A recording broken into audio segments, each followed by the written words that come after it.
একটি অব্যর্থ নির্ভুল নিশানা আকাশ প্রতিরক্ষা ব্যবস্থার চোখ এড়িয়ে ইসরায়েলি মিসাইল এসে আছড়ে পড়ল ইরানের ইস্পাহান শহরের একটি ভবনে, এবং মুহূর্তেই ইসরায়েলের ক্ষেপণাস্ত্র হামলায় ইরানের পরমাণু বিজ্ঞানী IRGC ইন্টেলিজেন্স সহ 2 জন আর্মি জেনারেল নিহত হলেন।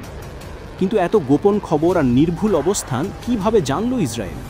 আর কেনই বা সেই মুহূর্তে অকেজো ছিল ইরানের আকাশ প্রতিরক্ষা ব্যবস্থা? তাহলে কি শত্রু নিজের ঘরেই?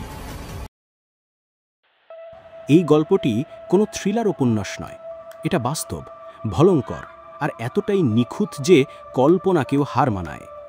এই হত্যাকাণ্ড কাহিনীর নায়িকা একজন নারী, যিনি কোমল মুখে হাসতেন, আলতো করে কথা বলতেন, আর সেই কথার ছায়ায় ডুবে গেল একটা দেশের নিরাপত্তা। নাম ক্যাথরিন পেরেজ শকদাম, একজন ফরাসি নাগরিক যিনি ইসলাম গ্রহণ করে নিজেকে শিয়াপন্থী হিসেবে পরিচয় দেন।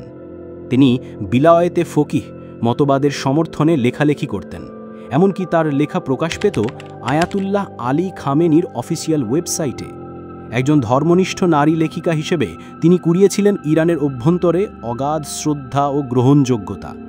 কিন্তু এই মুখোশের পিছনে ছিল এমন এক সত্তা যার পর্দা খুলতেই কেঁপে ওঠে গোটা রাষ্ট্রযন্ত্র।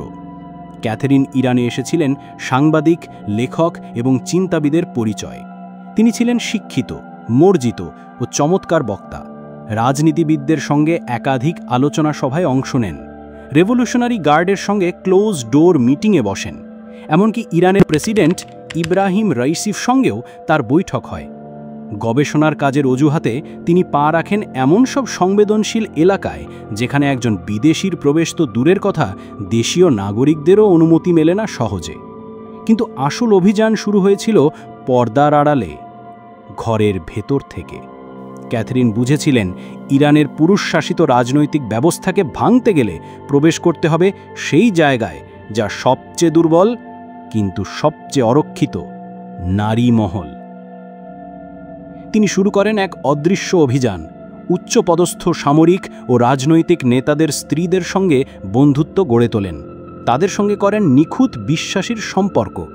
আলাপে আড্ডায় শুনে ফেলেন সব, স্বামী কোথায় যায়, কখন মিটিং থাকে, কোথায় অবস্থান করছেন, কী ধরনের দেহরক্ষী থাকে, এমনকি তারা কি পোশাক পরতে পছন্দ করেন। এই সব ছোট ছোট তথ্যগুলোই মোসাদের জন্য হয়ে দাঁড়ায় একটি হত্যা মিশনের ব্লুপ্রিন্ট। নারীদের বলা কথাগুলো কখনোই সন্দেহজনক ছিল না। তারা ভেবেছিলেন একজন বিশ্বাসভাজন বান্ধবীকে বলছেন, কিন্তু সেই কথাগুলো রেকর্ড হতো, পাঠানো হতো মোসাদের গোয়েন্দা ইউনিটে। সেখান থেকে নির্ধারণ করা হতো পরবর্তী হত্যাকাণ্ডের লক্ষ্যবস্তু। একটার পর একটা হত্যাকাণ্ড, ঠিক যেন ছায়ার ভেতর থেকে ছোঁড়া গুলি। ইরানের পরমাণু বিজ্ঞানী থেকে শুরু করে সামরিক কৌশলবিদ অনেকেই একে একে খুন হতে থাকেন। হত্যাগুলো এতটাই নিখুঁত আর নিঃশব্দ ছিল যেন কেউ জানতেই পারছিল না শত্রু আসলে দরজার ভেতরেই ছিল।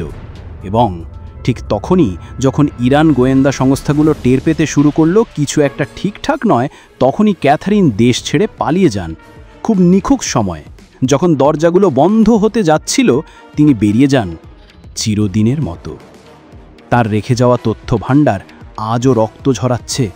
ক্যাথরিনের সংগৃহীত তথ্য আজও ইসরায়েলি অপারেশনে ব্যবহৃত হচ্ছে। তার প্রতিটি নোট, প্রতিটি রেকর্ডিং রূপ নিয়েছে অস্ত্র, পরিণত হয়েছে মৃত্যু পরোয়ানায়। এই গুপ্তচর্যী কাহিনী কেবল একটি গোয়েন্দা অভিযানের গল্প নয়, এটা একটা রাষ্ট্রস্তরের নিরাপত্তা বিপর্যয়, যেখানে যুদ্ধ হয় না অস্ত্র দিয়ে, যুদ্ধ হয় কফির কাপে ভেসে আসা বিশ্বাস দিয়ে। এই ছায়াযুদ্ধের সবচেয়ে ভয়ঙ্কর দিক হলো এটা কেউ দেখতে পায় না। না থাকে বিস্ফোরণ, না থাকে আগুনের লেলিহান শিখা, থাকে শুধু এক নারীর কোমল হাসি, বিশ্বাসের অভিনয়, আর তার আড়ালে একটা রাষ্ট্রের পতনের পদচ্ছনি। আজও ইরান এই আঘাতের অভিঘাতে কাঁপছে। মুসলিম রাষ্ট্রগুলোর উচিত সতর্ক হওয়া, সাবধান হওয়া, কারণ হয়তো এই মুহূর্তেও কোনো ক্যাথরিন বসে আছে, আপনার স্ত্রীকে বন্ধু বলে গল্প শুনছে আর আপনার মৃত্যুর ছক এঁকে ফেলছে। একটা নারী, একটা বিশ্বাস আর একটা দেশ সব হারিয়ে ফেলে যদি আমরা না জানি কে আসলে বন্ধু আর কে গুপ্ত ঘাতক।